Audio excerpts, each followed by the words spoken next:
Hello guys, मी आहे प्राजक्ता आणि तुमच्या सगळ्यांचं स्वागत आहे प्राजक्ताज किचन.com या तुमच्या लाडक्या चॅनलवर।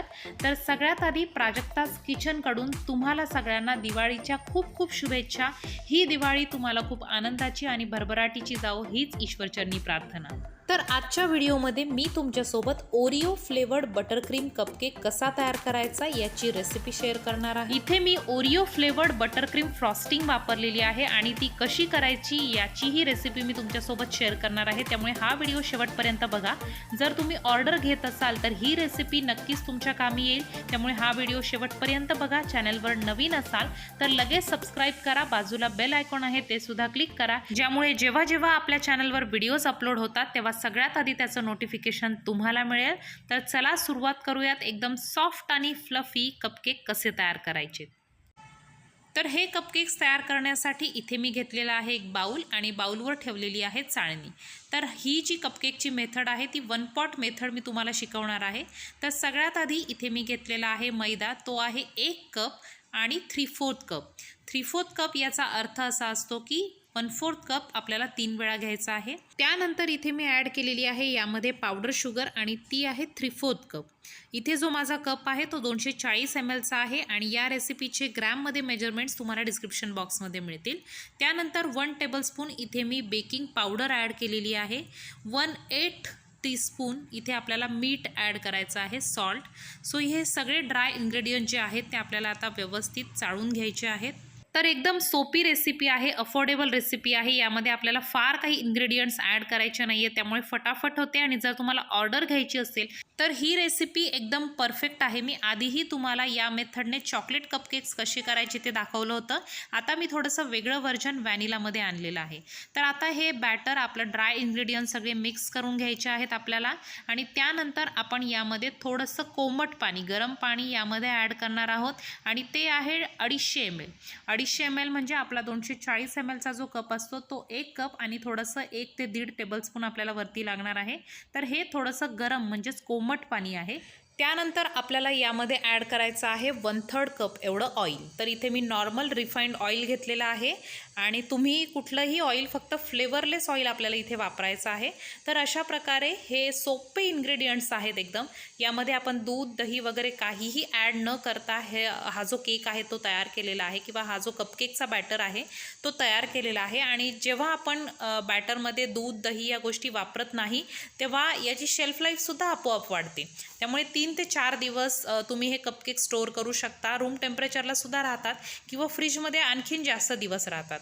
तर अशा प्रकारे हे बॅटर सगळं आपल्याला मिक्स करायचं आहे, ओव्हर मिक्स करायचं नाही आहे। फक्त यातला मैदा व्यवस्थित यामध्ये मिक्स होईल इतपत आपल्याला ते मिक्स करून घ्यायचं आहे। त्यानंतर आता लास्ट इन्ग्रेडियंट यामध्ये ॲड करणार आहे तो म्हणजे इसेन्स। तर इथे मी 1/2 TSP व्हॅनिला इसेन्स आणि 1/2 TSP कॉफी इसेन्स ॲड केलेला आहे। ॲक्च्युली तुम्ही इथे चॉकलेट इसेन्ससुद्धा ॲड करू शकता, परंतु माझ्याकडे चॉकलेट इसेन्स संपलेला आहे त्यामुळे मी फॅबचा कॉफी इसेन्स ॲड केलेला आहे। तर अशा प्रकारे व्हॅनिला आणि कॉफी असे दोन्ही इसेन्स मी अर्धा टीस्पून यामध्ये ॲड केलेले आहेत। आणि यानंतर आपल्याला हे मिक्स करायचं आहे। जर तुम्हाला व्हॅनिलाचा यापासून कपकेक करायचा असेल तर तुम्ही फक्त यामध्ये व्हॅनिला इसेन्स ॲड करा आणि कपकेक डायरेक्टली करू शकता। आता हे ओरिओ फ्लेवर्डचे आपण करणार आहोत यामध्ये, त्यामुळे मी 4 ते 5 कुकीज घेतलेल्या आहेत ओरिओच्या आणि त्या अशा पद्धतीने क्रश करून ॲड केलेल्या आहेत। तुम्हाला पाहिजे तर तुम्ही डायरेक्ट मिक्सरला लावून सुद्धा यामध्ये ॲड करू शकता, परंतु कुकीजचा क्रंच हे जेव्हा कपकेक आपण खातो तेव्हा खाताना खूप छान लागतात ते, त्यामुळे मी याचे मोठे मोठे पीसेस इथे ठेवलेले आहेत। तर जेवढ्या प्रमाणात तुम्हाला कुकीज ॲड करायच्या आहेत त्या तुमच्या चॉईसने तुम्ही इथे ॲड करू शकता। नेक्स्ट आपल्याला कट अँड फोल्ड मेथडने हे बॅटर व्यवस्थित मिक्स करायचं आहे। Don't over mix it, over mix आपल्याला इथे करायचं नाही आहे। तर अशा प्रकारे मिक्स केल्यानंतर आता आपण घेणार आहोत त्यानंतर आता मी इथे घेतलेला आहे कपकेक ट्रे आणि कपकेक ट्रेमध्ये मी काही लायनर्स ॲड केलेले आहेत। जर तुमच्याकडे लायनर्स नसतील तर तुम्ही अशा पद्धतीने एका ग्लासच्या सहाय्याने कपकेकचे लायनर्स इझिली करू शकता। आणि मला ओडी इकोबेक इथे वापरायला आवडतो, कारण ओडी इकोबेक जेव्हा आपण वापरतो, कपकेक तयार करतो तेव्हा त्याला अजिबात केक आपला स्टिक होत नाही। अदरवाईज बाकीच्या लायनर्सला केक बराचसा वाया जातो आणि तुम्ही जर ओडी इकोबेकपासून जर केलं तर याला अजिबात स्टिक होत नाही, कारण हा नॉनस्टिक पेपर आहे त्यामुळे इथे मी अशा प्रकारे इकोबेकची सुद्धा काही लाइनर्स केलेले आहेत आणि काही नॉर्मल लाइनर्स केलेले आहेत। तर अशा प्रकारे एक एक स्कूप सगळ्यामध्ये मी बॅटर फिल करणार आहे। 3/4 आपल्याला फिल करायचं आहे, खूप पण फिल करायचं नाही आहे। तर अशा प्रकारे प्रत्येक लाइनरमध्ये मी थोडा थोडा बॅटर ॲड करून घेतलेला आहे। एवढ्या बॅटरमध्ये साधारणतः 15 ते 16 कपकेक्स तयार होतात, मीडियम साईजचे, खूप मोठे नाही परंतु मीडियम साईजचे 15 ते 16 कपकेक्स इझिली रेडी होतात। तर आता व्यवस्थित हा ट्रे एकदा टॅप करून घेणार आहे आणि त्यानंतर मी याला बेक करणार आहे 170 डिग्रीला 12 ते 15 मिनिटांसाठी। तुम्ही यांना कढईत सुद्धा बेक करू शकता, जर तुमच्याकडे सिलिकॉन मोल्ड्स असतील तर साधारणतः 10 ते 12 मिनिटांसाठी तुम्ही कढईत सुद्धा याला बेक करू शकता। तर इथे आपल्याला बटर फ्रॉस्टिंग करायची आहे, तर इथे मी 50 ग्रॅम एवढं मार्जरीन घेतलेलं आहे। जर तुम्हाला सेल करायचे असतील तर तुम्ही मार्जरीन वापरू शकता, otherwise half butter half margarine असंही वापरू शकता किंवा पूर्ण बटरमध्ये सुद्धा वापरू शकता। डिपेंड करतं तुम्हाला कशा पद्धतीने कॉस्टिंग करायची आहे किंवा ठरवायची आहे त्यावर। जर तुम्ही मार्जरीन वापरलं तर त्याची कॉस्टिंग थोडीशी कमी जाते, त्यामुळे तुम्ही सेलिंगसाठी मार्जरीन वापरू शकता।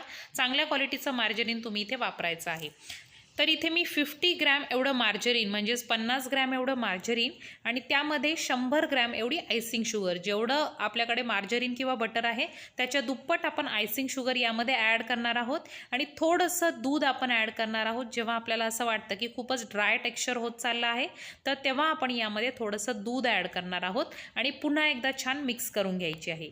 इथे तुम्ही पावडर शुगर वापरू नका, बऱ्याच वेळा असं होतं की पाणी सुटतं त्या साखरेला, त्यामुळे इथे आपल्याला कंपल्सरी आयसिंग शुगर वापरायची आहे।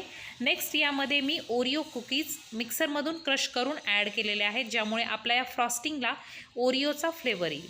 तर थोडंसं मिक्स करून घेतल्यानंतर इथे मी 1M हे नोझल नंबर वापरलेला आहे, 1Mचं नोझल आहे हे।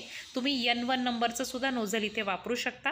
पायपिंग बॅगमध्ये ॲड करून सगळी क्रीम त्यामध्ये फिलअप करून घेतलेली आहे आणि तुम्हाला हव्या त्या पद्धतीने इथे तुम्ही आता डिझाईन करू शकता। मी नॉर्मल कपकेकला जी डिझाईन केली जाते 1M नोझलने ती करून घेत आहे। तर इथे तुम्ही बघू शकता अशा प्रकारे आपले इथे कपकेक ओरिओ फ्लेवर्ड कपकेक तयार झालेले आहेत विथ बटर क्रीम किंवा मार्जरीन फ्रॉस्टिंग।